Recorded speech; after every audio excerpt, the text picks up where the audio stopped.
Hemmeňize salam.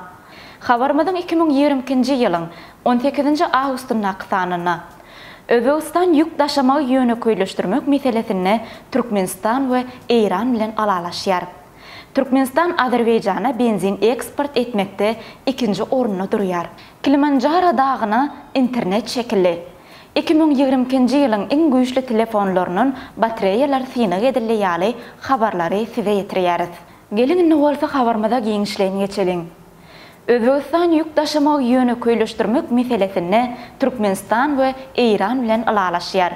Özbegistanyň ulag ministri Ilhom Mahkamow Türkmenistan bilen Van köli arkaly Türkiýa intermodal ulag gatnawyny guramak, Eýran bilen bolsa Çabakar port arkaly ýük awtolog gatnawlary boýunça synyk işlerini amala aşyrmak babatda alalaşdy. Bu barada Özbegistanyň ulag ministrleriniň resmi sahypasyna habar berilýär. Özbegistanyň ulag ministri Ilhom Mahkamow 15-16 awgustda Türkmenistanyň guramagyna geçirilen deňde çykalgasy bolmadyk ösüp barýan ýurtlaryň ulag ministrleriniň derejesindäki halkara maslahata gatnaşdy. Maslahatyň çäklerini Özbek ministri Türkmenistanyň ministrler kabinetiniň ýanyndaky Ulag we Kommunikasiýalar agentliginiň baş direktory Mehmethan Çakyýew we Eýran Islam Respublikasynyň ýol we şäher gurulşyk ministri Said Rustam Kasimow bilen gepleşikler geçirdi. Türkmen tarapy bilen geçirilen gepleşiklerde Özbegistan, Türkmenistan, Eýran halkara ulag we taşyr geçelgesi arkaly Türkiýa intermodal ýük gatnawlaryny guramak, awtomobil daşamalary üçin alynýan ýygymlary azaltmak, Özbegistanyň sürüjilerini viza almak tertibi ýeňilleşdirmek babatda alalaşdylar. Eýranyň ministri Rustam Kasimow bilen geçirilen gepleşiklerde awtomobil daşamalaryna ýygymlar we tölegleri azaltmak boýunça alalaşyk gazanyldy. Ilhom Mahkamow we Rustam Kasimow Çabakar port arkaly ýük ulaglarynyň gatnawyny syna görnüşine guramak, şeýle hem Hytaý Ýewropa ulag geçelgesi boýunça gatnawlaryny ýerine ýetirmek babatda pikir alýşdylar. Türkmenistan Azerbeýjana benzin eksport etmekde ikinji orunda durýar. Türkmenistanyň Azerbeýjan Respublikasyna eksport eden benziniň möçberi 37.000 tonna barabar boldy. Bu görkezji bilen Türkmenistan Russiýadan soňra Azerbeýjana benzin eksport etmekde ikinji orunda durýar. Interfax Azerbeýjan internet neşriniň habar bermegine görä, Türkmenistan 2022-nji ýylyň ýanwar-iýun aýlaryna AI-92 marka benziniň 36.571 tonnasyny Azerbeýjan Respublikasyna iýerdi.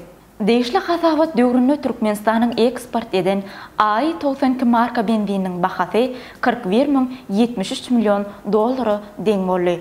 Şeýlelikde Türkmenistan Russiýadan soňra Azerbeýjana ýanygyjyň bu görnüşini iýermekde ikinji orny ýylady. 2022-nji ýylyň 1-nji ýarmyna Azerbeýjan 150.800 tonna AI-92 marka benzin import edip, geçen ýylyň deýişli döwrü bilen deňeşdirilende, pul ferişdeler bilen beýan edilende 173 million 400 dollardan gowrak AI-92 marka benzin import edildi. Ýanygyjyň bu görnüşi Azerbeýjana Geýdar Aliýew adyndaky Bakuň newit gaýtadan işleýän zawodyna hem öndürilýär. Kilimanjaro dagyna internet şekilli. Dünýäniň iň beýik gerişli daglarynyň biri bolan Kilimanjaro dagyna ýokary tezlikli internet ulgamy çekildi. Tanzaniýanyň Döwlet Telekommunikasiýa Korporasiýasy 3720 metr belentlikde giň woglukly internet tory çekdi. Bu internet ulgamynyň daga çykýan alpinistlaryň daga tyrmyşýan wagty bolup geçýän wakalary öz wagtyna jemgyýetçilik torlaryna şöklendirmek üçin giň mümkinçilikler bolup durýanlygy bellenildi. Şeýle hem hemişelik ara gatnaşyk sos signalynyň öz wagtyna berilmegine şert döredir. Şu ýylyň ahyrına çenli internet torunyň gerimini 5895 metre çenli ýetirmek gözüňde tutulýar. Mundan öňe Kilimanjaro dagyna islenek mobil ara gatnaşyk 1860 metrden soň işlemegini besetýär. Tanzaniýanyň Demirgazyk günnogoryna ýerleşýän Kilimanjaro dagy dag edileşlerini halaýanlar we alpinistler üçin iň meşhur syýahatçylyk uğurlarynyň biridir. Her ýyl bu daga 50.000den gowrak adam gelýär. Olaryň ýarty dagyň uhury gerşine çykýarlar. 2022-nji ýylyň iň güýçli telefonlarynyň batareýalary synag edildi. 2022-nji ýylyň iň güýçli telefonlarynyň batareýalary synag edildi. Synagyň netijeleri hemmeleri hayran galyrdy. Bu synagda birinji orny Apple kompaniýasy iPhone 13 Pro Max telefonu eýeledi. Bu telefonyň batareýasy kiçidigine garamazdan beýleki telefonlaryň uly batareýalarynyň has çydamly boldy. Telefonlaryň batareýalarynyň kuwaty oýun oynamak arkaly synag edildi. Smartfon sarp edijileriniň iň uly meselesi batareýa. Telefonlaryň güýji gün saýyn artýan bolsa, bu enjamlary daryat etmek we olaryň zaryadyny uzak wagtlar saklamak kıyın mesele bolup durýar. Synagyň netijeleri geň alyrdy.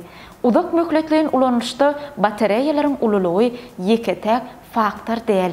iPhone 13 Pro Max smartfonu birinji orna çykdy.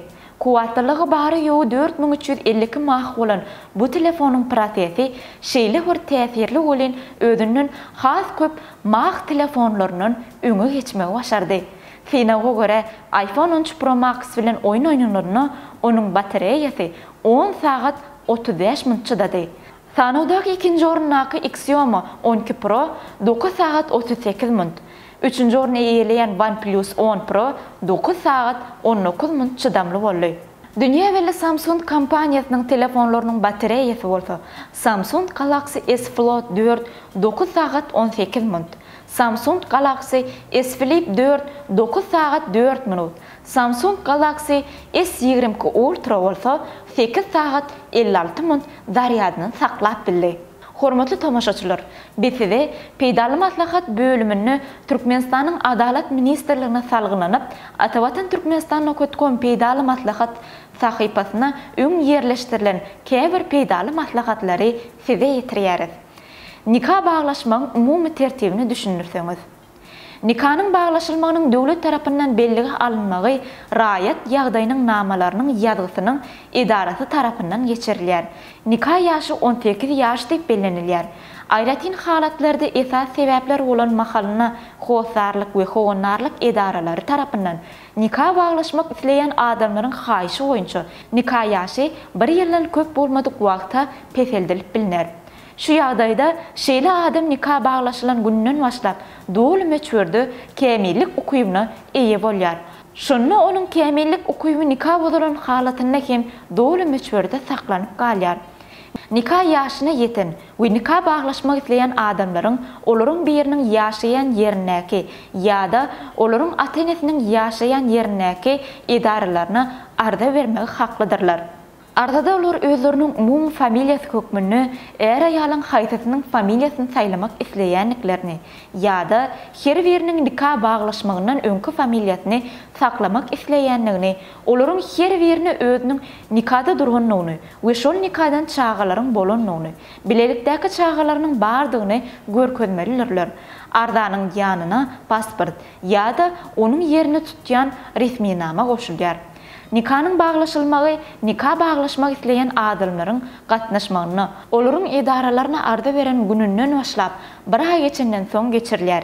Esasy sebäpler göwrellik, çağanyň dogulmagy, umumy çağalarynyň bolmagy, iş ýa-da okuw bilen baglanşykla başga ýere gidilmegi, çağırış boýunça harby ulluga çağırylmagy, nikahın baglaşmagynyň toý gününe resmileşdirilmeginiň islenilmegi we beýleki ýagdaýlar bolan mahalyna nikah baglaşýanlaryň islegine görä nikah baglaşmagynyň belligi alynan ýerinäki edaralary bir ay möhletiň geçmedinden öň hem nikah baglaşmak isleýän adamlaryň saýlan gününe, şol sana ardanyň berilen gününe nikahın baglaşylmagyny döwlet tarapyndan belligi almagy boşludur.